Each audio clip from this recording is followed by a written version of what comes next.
You're such an asshole. Greetings. It is I, King of the Gen Xers, Cappy.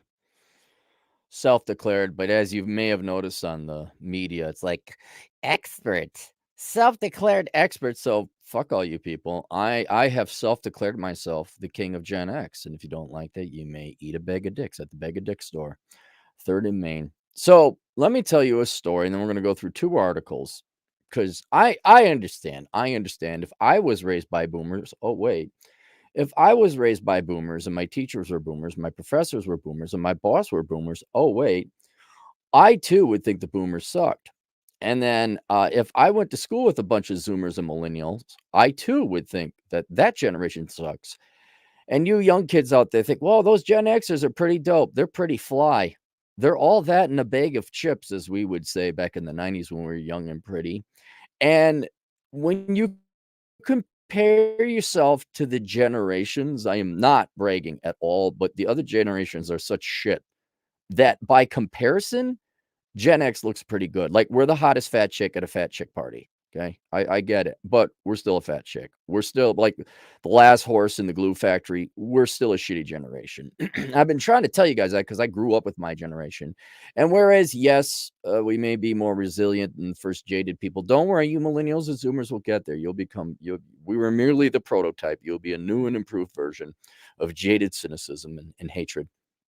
Um, the if you had ever spent time, and I think some of you younger Zoomers and you alphas have Gen X parents, and my God, the boomers told you, like, go to college, 8 degrees a good degree, follow your heart, money will follow. And now Gen X parents are like, yeah, cut your tits off and get piercings as long as it makes you popular. Sure. Oh my God, I got to brag about my trans 5-year-old son or daughter now, I guess. Whatever it is, I don't know. Gen X is not that good. It's not that good. So let me regale you with a tale. Many years ago, there was Jenny. You say, why Jenny? Because that's all what Gen X girls were named. They were called Jenny. You had one name in Gen X. It was called Jenny or Jennifer.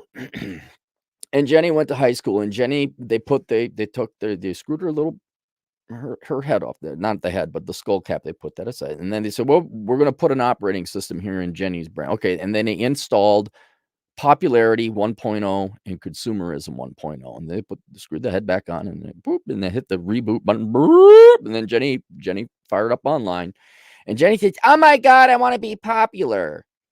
So Jenny wore Cavarici pants and skirts, and they poofed their bangs, and they did whatever they said was popular, and that was the goal, that was the mission. Also, there was a was it subroutine sub-program within those operating systems called laziness. But everyone got that in that generation. Every American post World War II has that. That comes standard. And so as long as you could be popular without any kind of work, that's all that really mattered. Now, Jenny, along with every Gen Xer as well, went to college because that's what you're supposed to do. That's where the future was. That's where the bars of gold lay.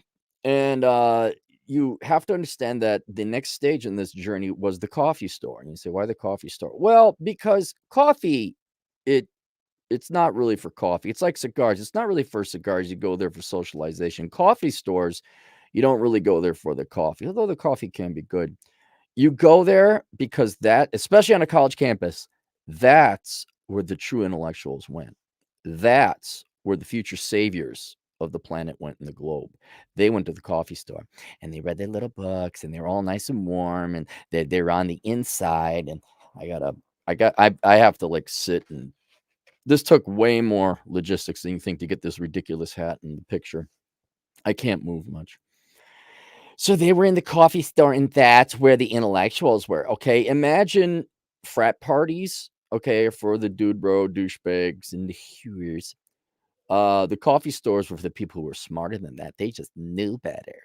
We're gonna save the world. You know the types. The people who were vegetarians and wouldn't shut the fuck up about it in high school. That's where the coffee store was. So it wasn't for the coffee. It was a statement. it was wearing a fancy shirt. Because you guys don't know this, and of course I'm being a little facetious in all of this, but the one real legit thing was, dude, you saw these 80s kids go from like, you have to have the right clothes, you have to be popular, you have to be popular. All of a sudden it was cool to be grunge because the corporations told them so. And like, hey, here's this pothead, this cokehead called Kurt Cobain. Oh, he's dead now. Just like the other idiot that died on a toilet for the boomers, Jim Morrison. So everything was like the right clothes, and you had to be really. And then somebody decided, oh no, rag stock, that's cool, and we're like totally grunge and everything. And so it was popular to not be popular anymore. Right? Can you see where it starts? Can you see these Can you see the value systems here? But you know what's great about rag stock? You didn't have to work, which adhered to that secondary subroutine in the program of laziness. But coffee, I think, was ground zero for it because, well, I'm an intellectual and I go to the coffee store. And just so you know, the people who run the coffee stores aren't anything different. Like, oh my goodness, we're running a coffee store. And I say, how can we be a better coffee store than the others? How can we just be better? More? Becky? I know. Let's claim that our coffee is just better because we help the poor people in Guatemala. And so was birthed the various trade movement, organic trade, fair trade, free trade, no child slave labor trade, while everyone of the same arrogant, cocky pricks who go to coffee stores today, who are going to save the world, except their names are Tanner and Madison, they use cell phones made with child slave labor to get the lithium out of the ground. But that's okay because, you know, what's a couple brown people to the brown children, we should actually say, you know, like, I help out the ones in Central America. It's fair trade, organic trade. I saw this, and I was like, this played very well into Jenny's operating system. So now, because you can't just be one of the masses wearing ragstock clothes going to the local coffee store. You need to go to the really fancy coffee store that's better and more smug than everyone else. And so began the race as to who could. This is the beginning of virtue signaling. Started at the coffee stores in the fertile ground of operating systems of materialism, laziness, and whatever the third one was that I said. So the Jennies of the world end up going to the right coffee stores. And it's like the organic trade and fair trade and free trade. But while the Jennies of the world were also some of them going to business school. And let's just be very clear about business. Business is not complicated. It's not complex. It's all about efficiency. I mean, there might be some sub studies that get into it, like supply chain management. There's some meat there to study. There's some techniques and processes to learn. Transportation, logistics, that kind of stuff. Accounting obviously is important, but you know what supply chain management and accounting takes? It takes work, and accounting is boring. Just look at Chad Elkins. I mean, do you want to have a conversation with that guy? Like, I don't. And I got to go on his show tonight, 8:30 Mountain Time, I believe. The Elkins Accounting Hour. Take a look at it. We're going to talk about accounting. Now, all you girls don't tune in. Okay, we're already spoken for, me and Chad. Sick of you girls just sending all the nudes and the marriage proposals. Like, oh my God, we love you guys so much. You talk about accounting. I'm so hot. Just calm down. Anyway, my point with the accounting and supply chain management is that there is very little to learn in business management. It is logic, it is common sense, and most of it in the higher echelons are connections and dick sucking or parents. You know, Harvard MBA school, like, ooh, Harvard MBA, like, oh, okay, so you suck a lot of dick and you have the right parents. Okay, good. And I'm not even joking about that. Like, Harvard MBAs are not better than, you know, Bupkis County Community College MBAs or an online. It's there's nothing to study in business. It's common sense. But that's not good enough for Jenny. Okay, Jenny is a special snowflake. Jenny was told to be popular. Jenny, oh, that's right. Jenny needs to be popular. She also has to become popular and have while being lazy. So what we're going to do, we're going to major in business. Now, all Jennies majored in HR because even business and marketing was too difficult. They're not difficult. They're actually pretty low IQ degrees. There's nothing intelligent in a marketing or business degree. But all the Jennies went into HR. Right? Now, HR is also not difficult. Matter of fact, it's pretty much an affirmative action program for the gals. There are some aspects of it, like, yeah, you do have to hire people. You do have to screen out resumes. Benefits and compensation is like the one thing that makes sense, where you got like, we got to remain competitive, so you got to do research. But the rest of it is basically just astrology. And I'm not even joking. Like Myers-Briggs, personality tests, interview techniques, they all have the same predictive values, astrology. And girls like, oh my goodness, this is why you get ridiculous. Like you're applying for literally, you could be applying for a rocket scientist position at NASA.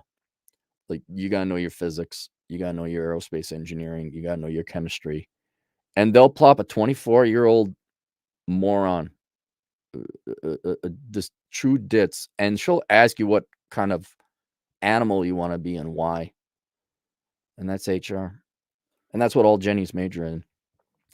But you see, asking what your favorite color is and why, and applying Myers-Briggs tests to people and personality tests, and like, and then inevitably deciding that you're not going to hire that person because you don't like his tie. That's not really deep. That doesn't really give Jenny value. So what did they start coming up with? Well, the Marxists and the socialists, not joking, boomers, like, oh, we gotta figure something out. And so they started pushing this thing called diversity. Now, I don't know if they talked to the coffee people or not. Maybe they did. But what this idea of diversity, it just started, and anyone who was like common sense in school was like, what the fuck is this?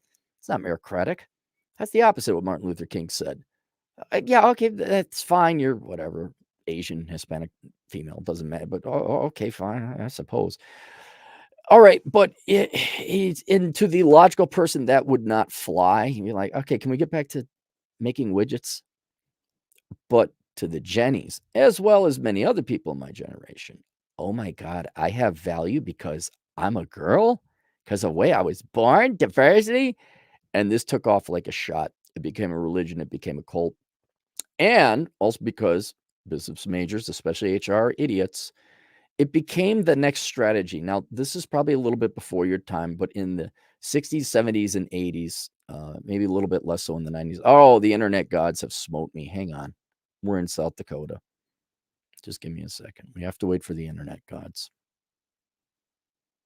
I'm going to Asia. I'm done with this shit. It's only 9 a.m. Who's on the internet aside from me? There's only 3 other people in this whole state. Is it coming back? Maybe. All right, there we go. Anyway, so you go back, you'll see these business management books. There's always fads, because if you don't have a brain, you need a fad. Oh, it's a fad. It's the coolest new thing ever. Oh. And so you're going to look, and just so you know, you could read through those books. He's like, this is all common sense. 400 pages of common sense. Matter of fact, it could be written in 3 pages, what this was 400-page book said. But if you're, a 98 IQ Jenny with her degree in HR, or just any other business major in Gen X, like, oh my God, bro, dude, bro, diversity and inclusion, bro, ESG, bro. And that's the new popular thing. And so as I've said this before, there is no such thing as a business strategy. There's just what's popular. This is what you keep in mind. Your MBAs aren't smart. They got like an IQ of 104. They're like a kind of a slightly intelligent dog. They'll do what's popular. That's the only strategy they know.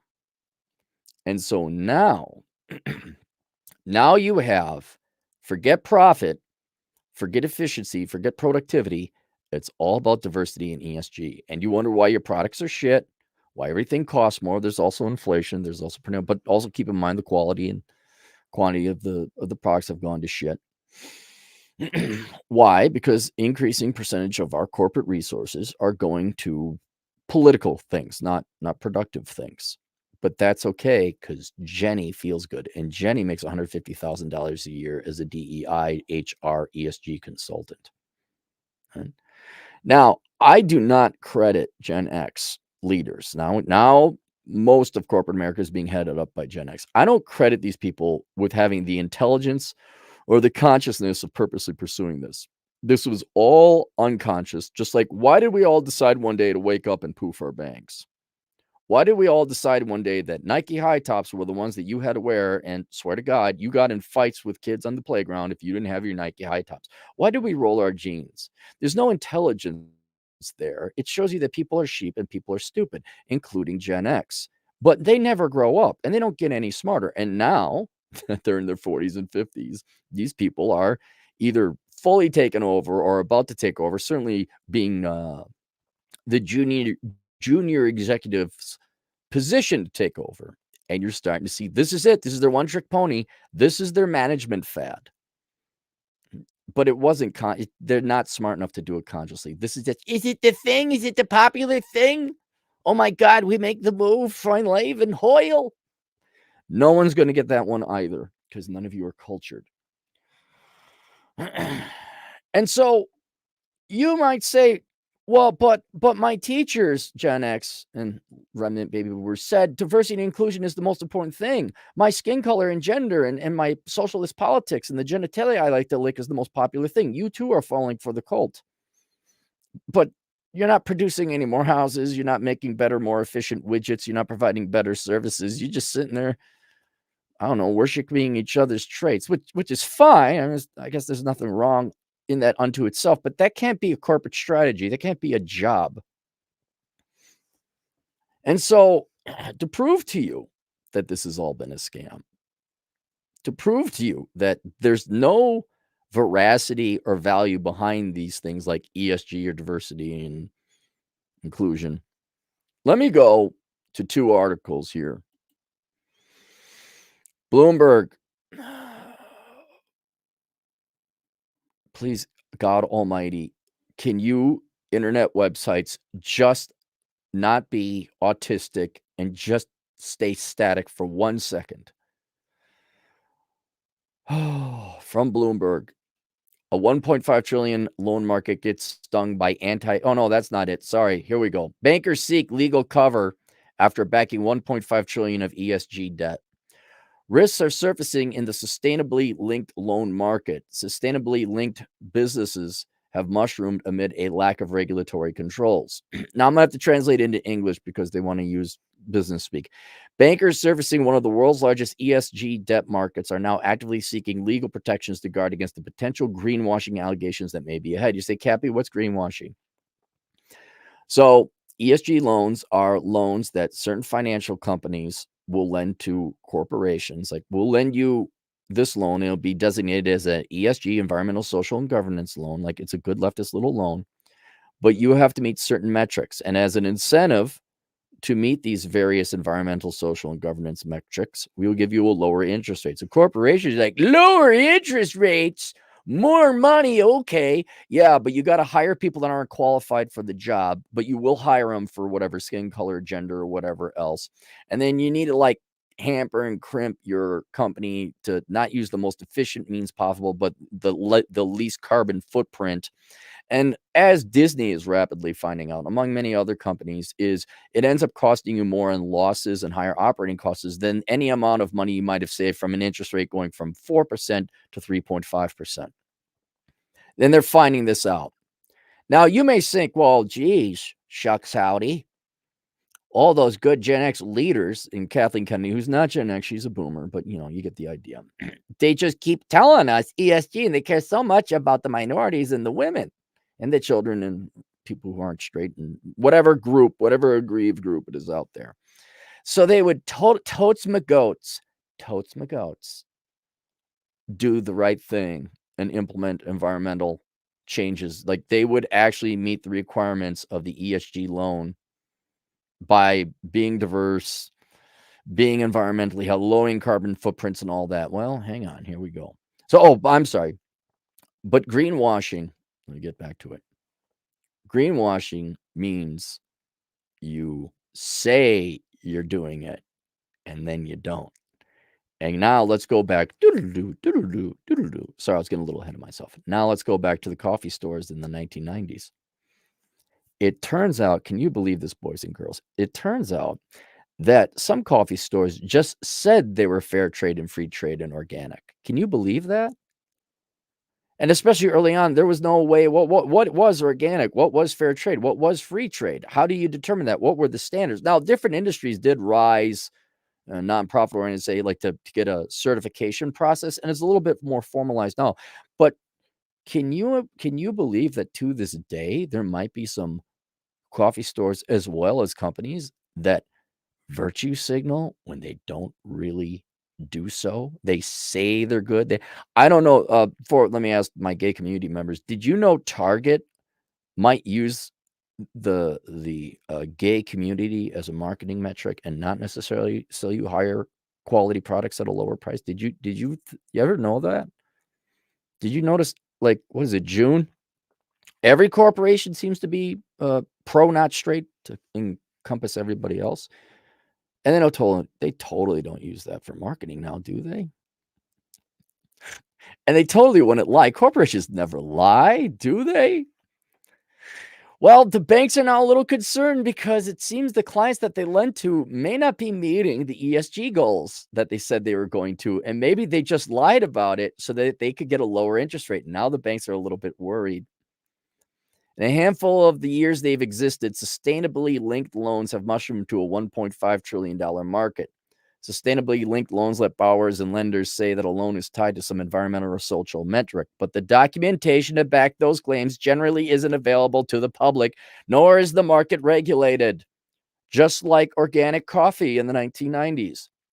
Lawyers advising the environmental ESG bankers say that the reputational risks associated with mislabeling such products are now too big to ignore because on the other side, okay, let's say I am a trust fund baby.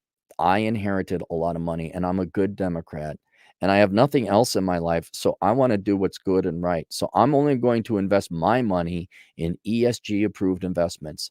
So a bank comes up to me and says, oh my goodness, we only lend out to people who meet our ESG requirements. We do ESG laws. I'm like, oh, I'm such a worthless trust funder, baby. I'm Mark Dayton. I'm Dean Phillips. Oh, I love having my grandparents' money that I never worked for. Okay, I'm going to invest in that. Now, even though you're a douche and you've never worked a day in your life and you're a trust fund baby piece of shit, it is your money. And you have every right to invest in something that if you want to lend or invest in ESG companies, you should have that. It should go to ESG companies, except when it doesn't, because Gen X was lying because it was popular. Because Jenny wanted to be popular. But what was the other subroutine? You also have to be lazy. And so the solution is to claim your coffee is fair trade when it is not. And now that is happening on $1.5 trillion worth of loans in the global economy. And now the people aren't meeting up. Although I would say the people who lend to ESG don't give a shit either. That's just virtue signaling too. But that's the whole scam. That's the whole racket. For those of you actually concerned about the environment and helping out disadvantaged people or whatever ideals you would like to see corporations adhere to, you're in the minority. The vast majority of people just want to do this for virtue signaling. They just want to do it to feel good. And then in the case, sometimes corporations want to save a couple interest points. Not even a full interest rate point, like maybe half a point, I guess, is what they save. They're just saving it for the money. So whether you're the ones funding it or whether you're the ones like working it or whether you're the ones like, hey, it's all bullshit. It's all bullshit. And now that it looks like the money that was lent to these ESG, DEI, goody two-shoe corporations, now it looks like they're not doing what they said they're going to do. Now it looks like they're open to lawsuits, which is great. But it also exposes this was never about actually helping the environment or helping poor people or just being a good corporate citizen. This was just about being popular, having bragging rights, and it was just bragging about drinking fair coffee. It's just being a Jenny. That's it. And there's no leadership. There's no amazingness. It's like, oh my gosh, I have a master's degree in ESG. Like in Invincible, the token black chick that they have who wasn't in the comic book original. Of course, she's going to go to school for I think it's a diversity and inclusion. They got a good diversity and inclusion program. That's not a thing. That's a waste of time and resources. That black woman, it's a fictional character in a cartoon, but she would still be poor because it doesn't pay. So, but it sounds good.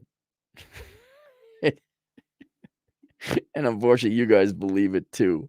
And you think somehow Gen X is like, no, man, we're at the front and center of this. The consumers, the pushers, and now the leaders of this virtue signaling scam. That's what it is. It's but the documentation, nor is it regulated. Lawyers but too big to ignore. Greg Brown, London-based partner in Allen and Overy's banking practice, said he's seen a surge in clients asking for new legal clauses in SSL documentation. Such add-ons are designed to let lenders strip the sustainability element from a loan. So the borrowers are like, hey, we want ESG interest rates, but without the compliance cost on our part. Can we just say it's ESG, but we want a clause in there that if we don't meet the sustainability, it can be stripped away? It's all bullshit. It's all theater. So-called declassification provisions, they just add such euphemistic, overcomplicated jargon. Just the so-called reneging, that's what it is. That's like the coffee store saying, all right, we like to call it fair trade, but in case it isn't, can we just have that stripped out so we can still get the cheap financing? Or if you want to apply to diversity, hey, can we get the ESG low interest rate? And we say we're going to hire minorities, but we won't. But can we still get the low interest rate? So-called declassification provisions means bankers can book what had been an SLL, the sustainability loan, as a normal loan, should they subsequently realize the product doesn't actually merit an environmental, social, or governance label. Rachel Richardson, head of ESG at London-based law firm. Here, Rachel Richardson, guarantee if we look her up, she's in her 50s, and she's a corporate executive type. She's a head, yeah, at ESG. Oh, my goodness. Hey, it's a Jenny. It's another Jenny. How much you want to bet she's not really worked a real job? At London-based law firm McFarland's, says her firm's clients are now asking for more and more declassification clauses, and she's going to give it to them. I'll prescribe it as a protection for lenders for greenwashing risk, she said in an interview. No, you're enabling them to greenwash. That's what it is. The newness of such clauses mean it's not yet clear how often clients will end up triggering them. Oh, a lot. But their introduction is an important signal. Jamie McPherson, senior counsel at McFarland, another Jenny, pointed to a letter by the UK's Financial Conduct Authority. See, now this is the United Kingdom, but I'm sure it's going to happen in the United States here too. Now we get to spend taxpayer money babysitting you idiots. Now we get to babysit you. Oh my God, did they really hire enough minorities? Did they really go and source their coffee from fair trade? Jesus Christ. Does not directly regulate this part of the market, said then that concerns around the integrity of some ESG loans have been corroborated by market intelligence. As a result, accusations of greenwashing may follow. I'm not going to go continue on that. All right, but you see, they're already trying to get out of it. They're lazy. They just wanted to be popular. And I hope I'm not tarnishing Gen X's reputation. I'm showing you they're no different. I'm pulling back the corporate curtain. So you see all these corporations, all this ESG, all this talk is just this. It's talk. And the fact there's an ESG head, holy fucking affirmative action hire, Batman. Holy fucking useless human being. But that's all the Jennies. That's all Gen X leadership. Yeah, of course, there's real hardworking Gen Xers out there. Somewhere, I think. They got to be somewhere. But just for you younger, just so you know, at high level, we're finally making change. We're finally making progress. No, you're not. You're not. Just people just want to like jerk off to themselves. I'm a good cultist. Oh my God, I'm so for diversity. It's like, and you don't even get the diversity. You don't even do anything good for the environment. But you did it for the money and for the popularity. Here's Bloomberg. Now, this is 2 weeks later. A $1.5 trillion loan market gets stung by anti-ESG movement. Now, here's where the real Gen Xers are. Maybe some of you young kids that are actually waking up. Maybe you're all sick and tired of the bullshit. Issuance of sustainability-linked loans are down 80% in the U.S. See, I know you guys are all worried about BlackRock and Vanguard and their ESG and all that, but there's just no demand for it. It's also becoming very clear that once you abandon meritocracy, hiring the best person to produce the best product at the best price, your performance suffers. And people aren't going to lend that. Now, also, now keep in mind, to be perfectly fair and honest, this is also during a time of increased interest rates. So the zero or near zero interest rate policy where corporations could. Do you guys remember? Okay, just to kind of, I don't want to bore you guys with too much of an economics lesson, but let's make it something that everybody can kind of normal people can understand. Do you remember there was like that spate of TikTok videos or YouTube videos where it would just be this worthless 20 something child who like they do the ASMR. Okay, so here's a day in the life of Twitter or Facebook or Google. I'm like, oh my goodness. So I wake up at 10:30 a.m. and then I get an Uber and then I'm dropped off here and then we go to the cafeteria and they have like sushi and they have and we go but you come with me. I get my biscotti and there's Jordan. He's just the funny guy. Oh my god, he's just so funny. And okay, so then I do time for a little bit of work. Oh, now time for a nap. I got hammocks. They got a hammock room, and that's my day. And I go to and I do Pilates. Remember those people? Remember how those? Yeah, that's the consequence of having a zero interest rate policy or a near zero interest rate policy, very low interest rates, because you could fund really stupid shit and hire really stupid people. And again, not to bore you, but if you have essentially free money, I mean, you got to pay it back. I'm talking there's no interest on it. A lot of projects get funded and you're not really worried about the efficiency of them. And so a lot of people get like these jobs are created that there's only 10% work and 90% fuck around and do videos while you eat your biscotti. So now that the interest rates are higher, people are like, oh shit, we actually have to produce 5% more value than what we did before. And now those jobs are gone. Got Becky in the diversity, inclusion, and marketing department. It's not Peggy, it's Madison. Modern day Jennies. They're all Jennies. They're all Jennies. Issuance down 80%. As U.S. falls back, APAC is now seen as new growth market. Oh, what's APAC? Is APAC the new thing? Oh, did they come up with a new what does it call it? Not anagram, a new what the hell do they call that? I forget. New abbreviated words. U.S. borrowers are retreating en masse from the world's second biggest ESG debt class, the $1.5 trillion market for sustainability-linked loans, in which borrowing is tied to environmental, social, or governance goals, has seen an overall slowdown in volumes this year as both interest rates and greenwashing fears rise. But nowhere has the decline been as precipitous in the U.S., where the number of new sustainability-linked loans is down 80% from a year earlier, according to data compiled by Bloomberg. The slump reflects the uniquely tense political environment the borrowers in the U.S. have to navigate, according to Jacomine Vels. That's an interesting name. The global head of sustainable finance at ING Group in Netherlands, the first bank to arrange a sustainably linked loan back in 2017. And there's some charts. The U.S. not only does a borrower have to manage the reputational risk that always comes with an ESG product, but you also have to manage your reputation towards an anti-ESG movement. Oh, so let's just be very clear. People are sick and tired of you guys, and they're calling you out on your bullshit. And then also a lot of ESG, although positive on the top of it, just means discriminate against white straight males. And I don't mean you have to be white, straight, and male. I mean white or straight or male. And people are sick of it. They're sick of it. Did you see what happened to Bud Light? Yeah. Miller? Yeah. Disney? Yeah.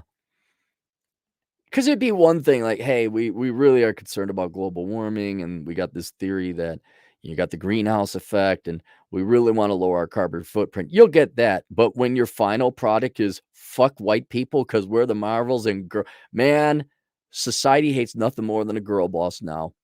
They hate nothing more than a girl boss. And then when people find out, like Vanguard was doing ESG, and I think they stopped because enough people said, that's it, we're done.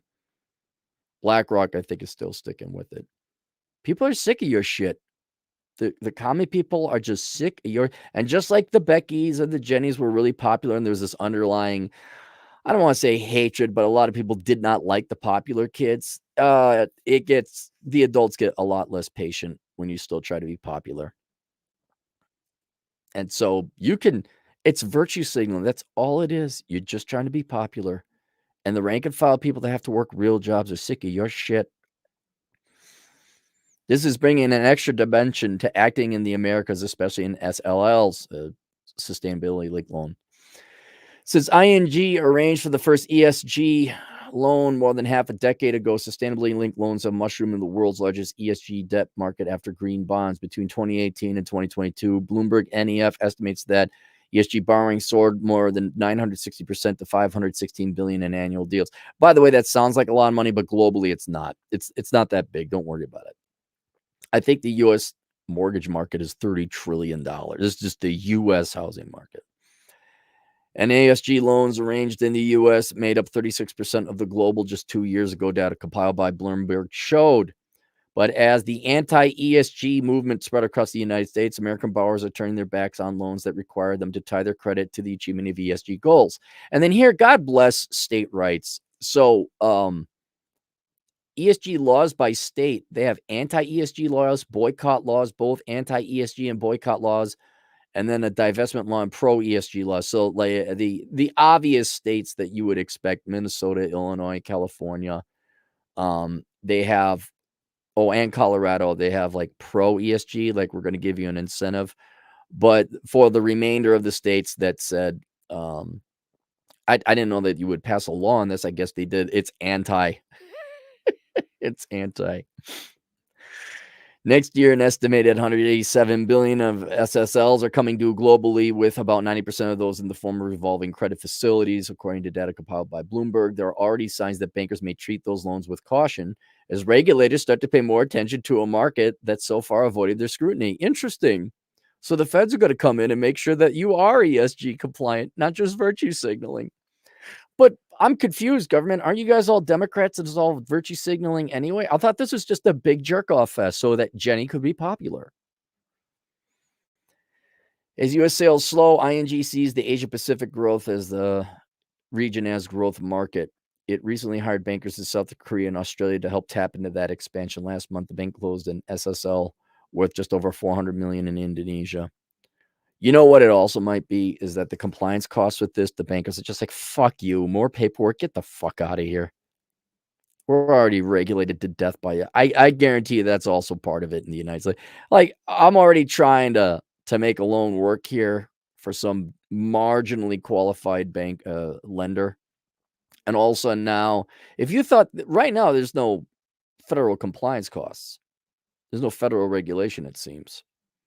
So now I got to go and do some kind of idiotic paperwork like, oh, yeah, we're totally ESG. Here's our benchmarks. Let's have a meeting. Let's have more meetings. Fuck that. It's not worth the half a percentage point. Now the feds are going to come in and regulate it. Oh, that's just a lot more paperwork. Nope. I guarantee these bankers like, no, we're not doing that. They did it once. They did one round of financing because about 5 years. That's about the length of a home equity, or not home equity loan, but a corporate line.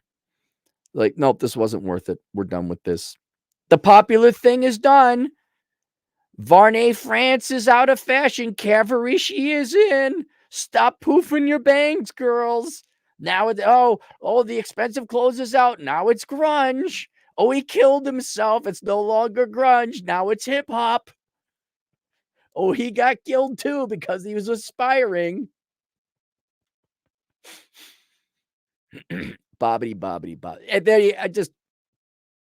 there. Look, I know you think Gen X is really cool, or maybe just cooler than your generation. And maybe that much, but we're not.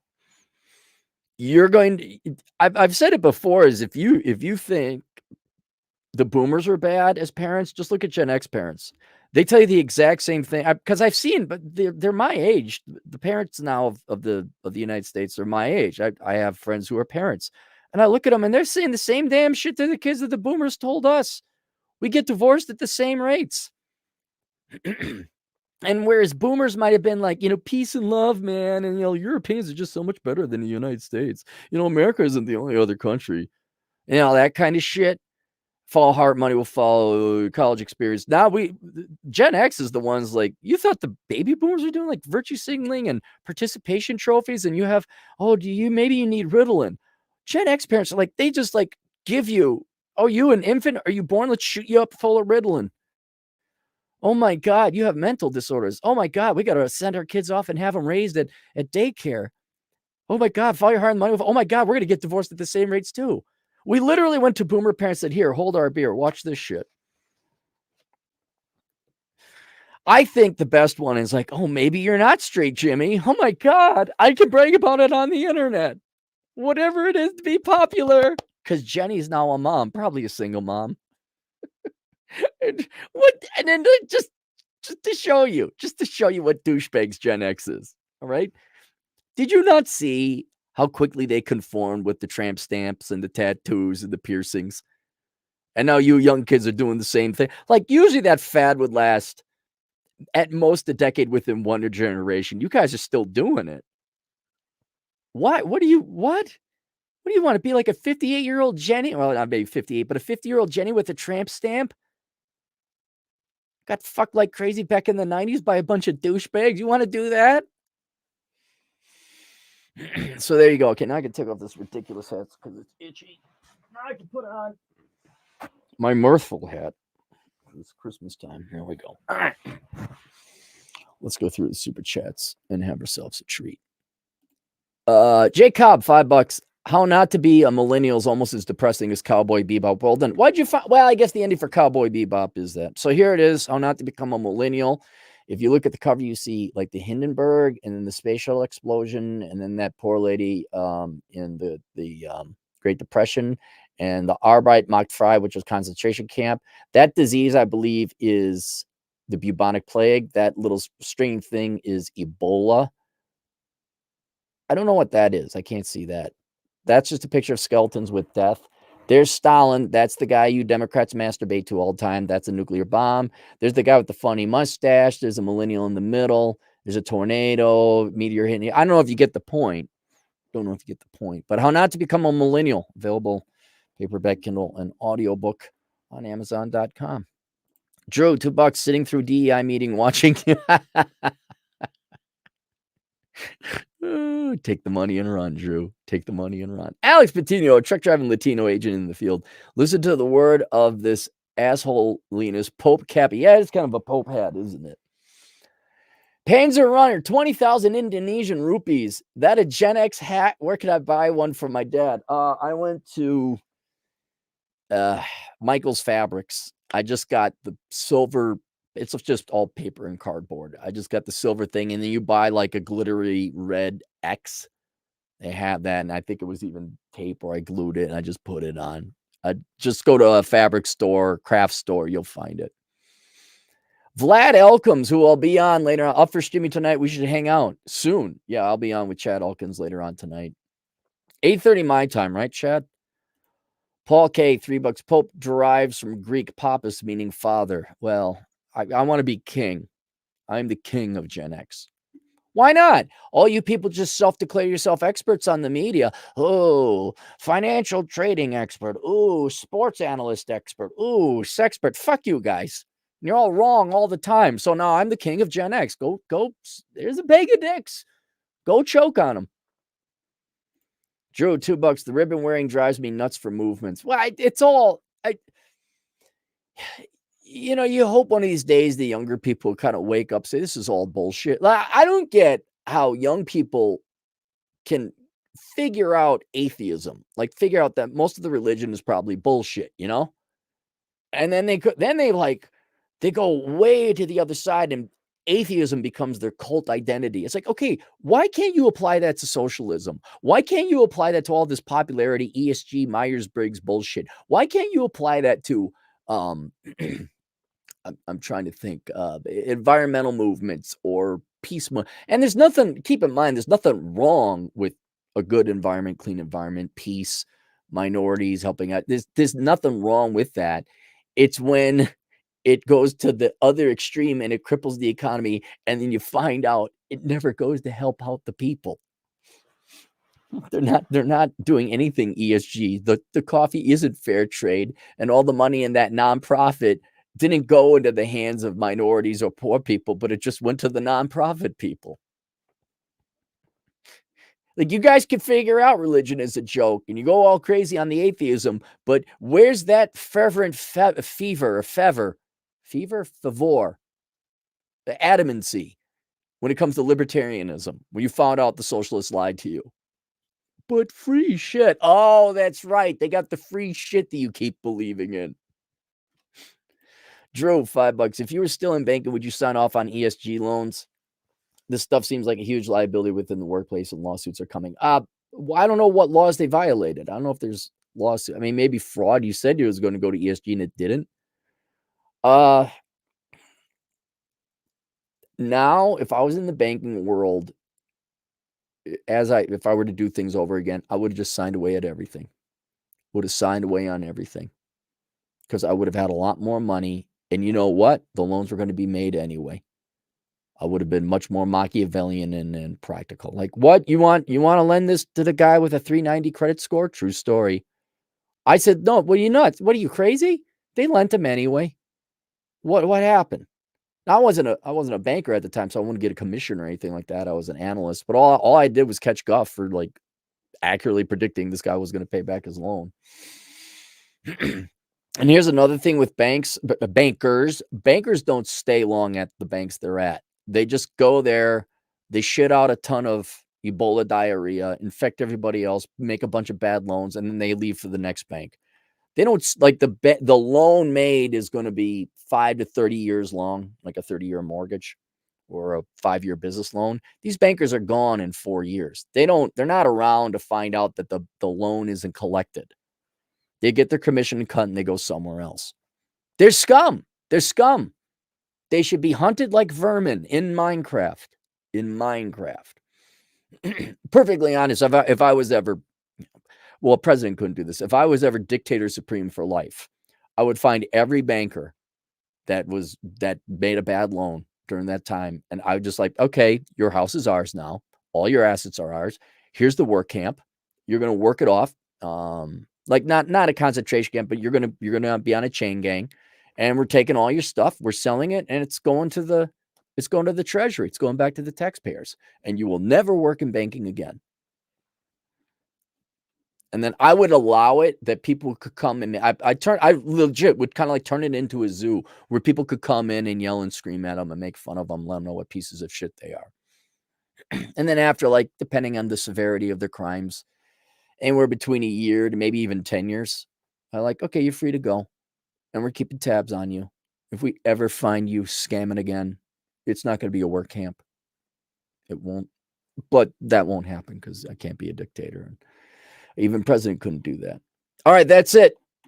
What the hell is link below? Link below. Not how not to become a millennial. That book is there. Sanity is the future of wealth. For those of you who are looking to make heads and tails of this crazy world we live in. What the hell is the other one? Oh, enjoy the decline. Accepting living with the death of the United States. Because you're all like, oh my God, ESG. It's like, can we make some electricity? Look, young people, you're going to have a choice coming up. You can either get ESG, diversity and inclusion, all this touchy-feely virtue signaling bullshit, or you can have food. Do you want electricity or DEI? Do you want food or do you want ESG? You will not be able to get both. And you already could kind of see it. Do you want diversity, inclusion, ESG, virtue signaling bullshit, or do you want good movies? Because you don't get both. You're not going to get both. All right. See you guys later, Toodles.